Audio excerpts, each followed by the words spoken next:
Right now, I want to bring in our panel. Doug Heye is the Republican strategist and the former communications director for the Republican National Committee, and Antoine C. Wright is a Democratic strategist. Good to have you both with us. Good morning. Thank you. Good morning. I'll start with you first, Doug. And what was pretty much vile rhetoric at the Trump rally last night. Harris was referred to as a prostitute, the Antichrist. Here's just a snippet of what was said. They're smart and they're vicious, and we have to defeat them. And when I say the enemy from within, the other side goes crazy, becomes a sound. Oh, how can he say? No, they've done very bad things to this country. They are indeed the enemy from within. But this is who we're fighting. So there, obviously, Trump was talking about the enemy from within. We also have a bit of a mashup of some of the comments from some of the speakers. If we can play that sound, if we have it ready. We don't have that ready right now. But we did hear certainly a long list of hateful, racist comments. Even some Republicans have come out today and distanced themselves from some of the commentary, certainly around Puerto Rico. Who was this rally aimed at? If, I can't imagine some of that rhetoric would appeal to undecided voters. Certainly it wasn't designed to appeal to undecided voters. And look, the rhetoric that we heard, whether from Trump or, the Addams family cast of characters who spoke yesterday, was appalling, should have no place in American society, much less in our political discourse. But what we've seen, because we've had these conversations so many times over the past 8 or 9 years, is Donald Trump or somebody close to him says something stupid and appalling, and we analyze what's the political impact going to be, and we realize not much. This is now the 5,000th time we've had this conversation, and though it is certainly not the closing message that any campaign should want to have, clearly Donald Trump is focused on maximizing his base, who not only agree with this rhetoric, but sort of revel in it. It's not designed to win over voters who are undecided at this point. And this is where this should be an opportunity for Kamala Harris, not to talk about this or to talk about fascism or whatever, but to go to those issues that voters still have concerns about Donald Trump on. And that's where she can register well on the economy, on job growth, talk about what she would do as president, her first 100 days. Voters still want to hear that. She has an opportunity to increase her vote share, and I'd tell her to take advantage of that right now.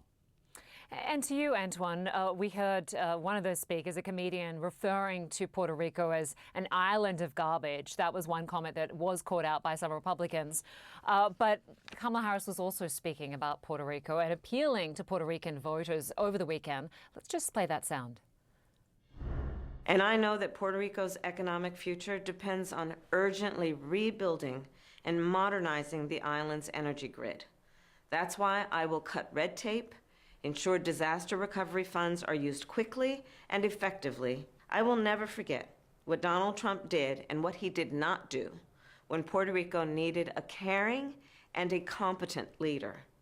He abandoned the island, tried to block aid after back-to-back devastating hurricanes, and offered nothing more than paper towels and insults. She also got the endorsement of a Puerto Rican rapper who right now has the most streamed album on Spotify. What could that endorsement from Bad Bunny mean to her? Well, elections are about coalitions and constituencies. It's about addition and multiplication, not subtraction and division. I think the Vice President, Governor Walz, and Democrats are leaning into the notion that this is going to be a base plus election. So they're doing all the things necessary and required to meet the moment, to galvanize and energize not just the base, but independent thinkers and independent voters.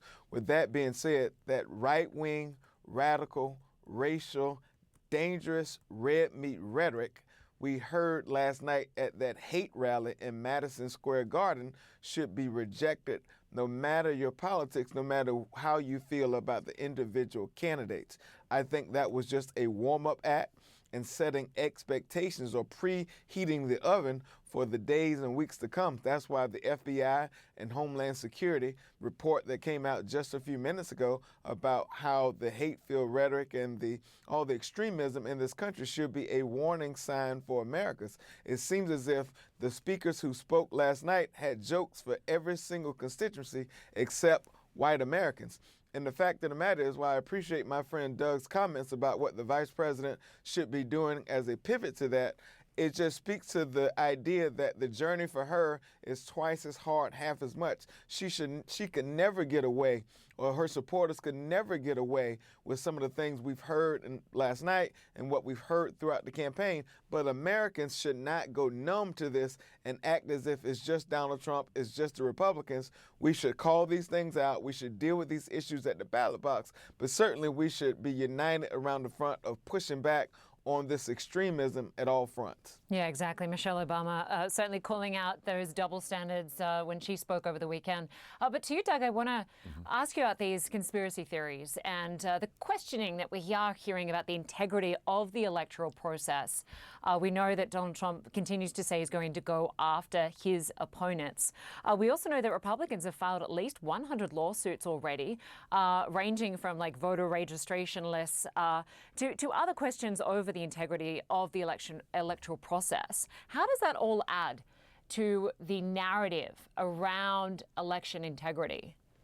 Yeah, what we've seen is already well over half the country says that they don't believe that Donald Trump will accept the result if he loses.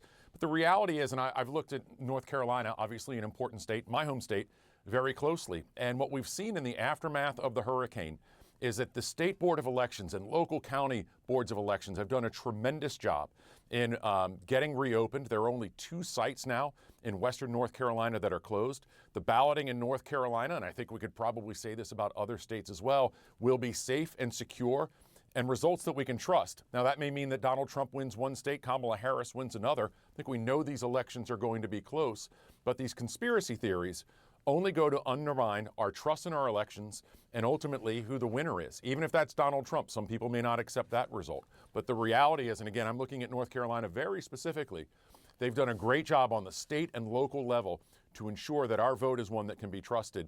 And I know other states are doing the same as well. Yeah, and you referenced that poll, Doug. Almost 70% of registered voters don't believe Trump will concede defeat if he loses. I want to go to you, Antoine, because both campaigns are gearing up for this possibility of a prolonged legal battle after the election. How dangerous could that be if there is no clear winner? Oh, I think it's very dangerous because as Americans, we have to learn how to yell in the places we agree and whisper in the places we disagree, especially when it comes to our politics. It's not pro-America, or it's not pro-American only when you win. We should be pro-America whether you win or lose, because in this country, we express ourselves and we set our differences and disputes at the ballot box. We've seen what happened on January 6th. We've seen this kind of warm-up act for another January 6th, or these many January 6th rallies that are starting to happen, and the rhetoric is starting to be increased online by extremists, both some in this country and some outside of this country. And that's where we all have to come together as Americans and just say, look, we accept the results of the election regardless of where they come. But this is going to be a close election, and with a close election comes all type of anger, frustration, and confusion. But what should be crystal clear for all of us, regardless of how we vote or how we participate at the ballot box, is that we accept the results by the voters in this country, and we rest on that fact, and we certify the election, and we move on, and we live to fight another day. And let's hope that happens. Antoine Seawright, Doug Hay, good to have you both with us. Thanks so much. Thank you. Thank you.